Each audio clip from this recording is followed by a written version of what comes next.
Ok, donc on va essayer de parler un peu du Bitcoin. Ok, donc ça sera un peu l'objet de cette vidéo. Essayer de partager un peu l'analyse, ma compréhension et ma vue du marché et comment essayer de pouvoir anticiper peut-être s'il doit y avoir de hausse ou non. Ok, donc tout d'abord, je vais utiliser le graphique en chandelier juste pour avoir un peu l'aspect graphique des chandeliers. Ok. Donc, la première des choses, c'est de voir d'abord quel est, comment je vais dire, le sentiment du marché. Actuellement, sur le Bitcoin, quel est le sentiment?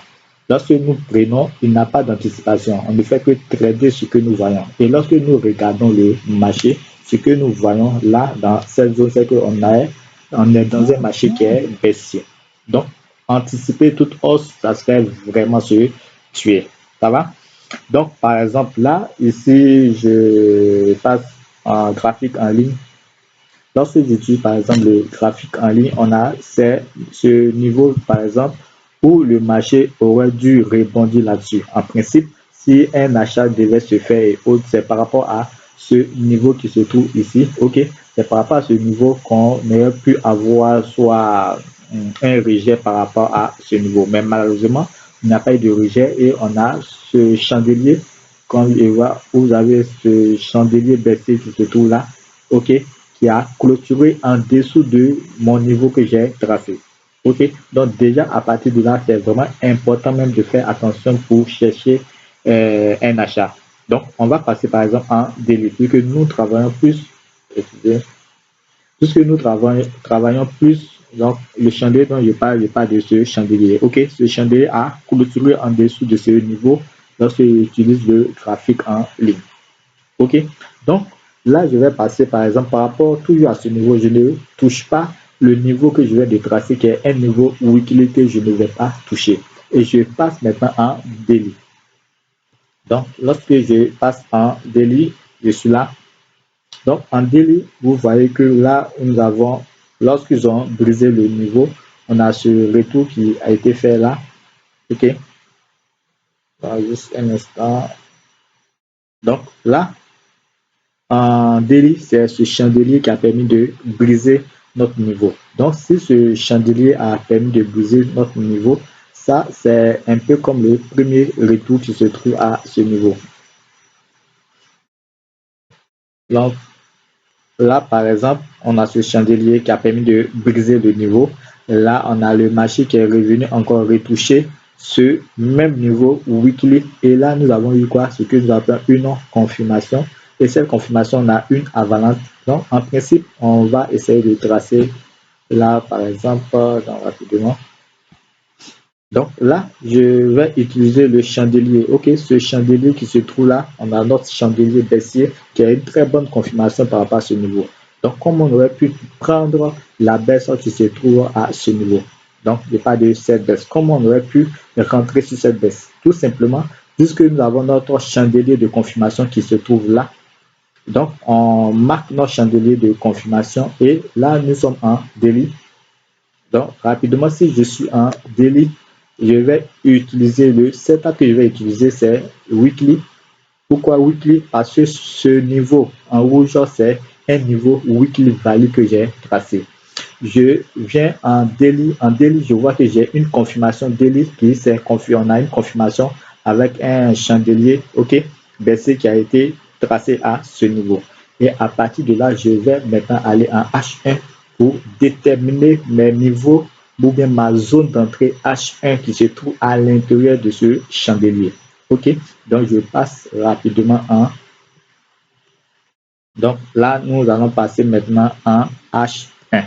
Donc le H1, ça sera ma zone d'entrée. C'est là que je vais tracer ma zone d'entrée qui se trouve à l'intérieur de la zone que j'ai marquée de notre chandelier de confirmation.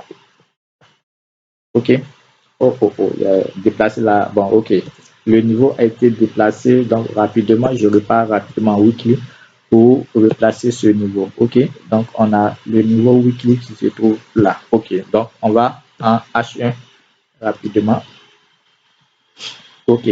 Donc, là, le rectangle qui se trouve là, nous avons un rectangle là. Ce rectangle, c'est le rectangle que j'ai tracé en n'oubliez pas, on a eu notre confirmation en délit.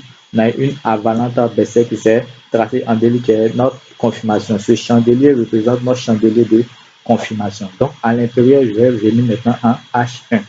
Donc là, nous avons vu cette confirmation en délit. Donc, je viens en H1 et en H1, à l'intérieur de ce chandelier, en principe, je vais avoir un truc comme ça qui se trouve à l'intérieur de notre chandelier. Donc, c'est par rapport aux deux, en principe, au niveau de résistance, c'est en fonction de ces niveaux de résistance qui se trouvent à l'intérieur de ce chandelier. C'est par rapport à ces niveaux de résistance que je vais chercher maintenant à prendre une position sur le marché. OK? Donc, rapidement là, donc j'agrandis.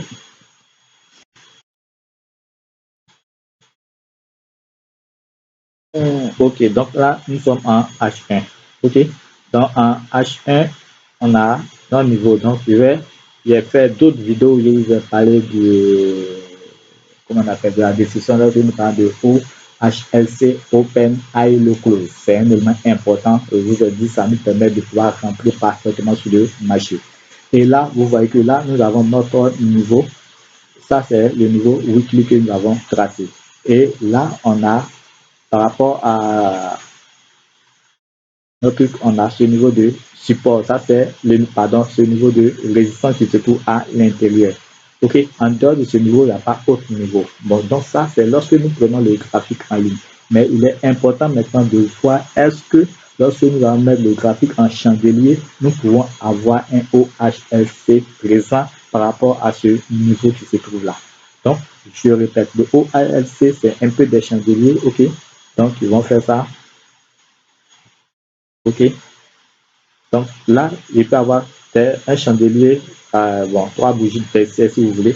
Mais là, en réalité, ça me donne quoi? Un marché qui fait ça. OK? Donc là, il y a ça, ici, ici, ici. Donc ça, on a un niveau de résistance, un niveau de résistance, un niveau de résistance. Donc là, une fois que j'ai trouvé par rapport à mon chandelier, par rapport au graphique en ligne, j'ai trouvé le niveau de dans le max rapidement, le niveau de résistance qui se trouve à l'intérieur de ma zone de confirmation. Je vais changer le graphique en utilisant quoi? Le graphique en chandelier. OK, donc je mets le graphique en chandelier maintenant. Et dans le graphique en chandelier, ici, lorsque je vois, je ne vois pas de OHSC. Donc, c'est mon niveau de résistance valide qui se trouve là. OK, donc à partir de là, ça sera mon point d'entrée. Donc, ma zone d'entrée serait là. OK, et ça sera ma zone d'entrée. Et voici comment nous aurons pu, nous aurons pu rentrer sur cette baisse qui s'est réalisée sur le Bitcoin. OK, donc j'espère que cette vidéo vous a aidé et je vous encourage à vraiment visiter notre chaîne YouTube où nous allons essayer de poster pas un peu n'importe quoi pour vous aider en tout cas dans votre compréhension. Donc voici un peu rapidement présenté l'idéologie, mon point de vue sur le Bitcoin jusqu'à ce que le marché nous montre vraiment un autre sens. Je reste toujours baissier. OK, d'ici là, portez-vous bien et nous rendez-vous pour d'autres vidéos.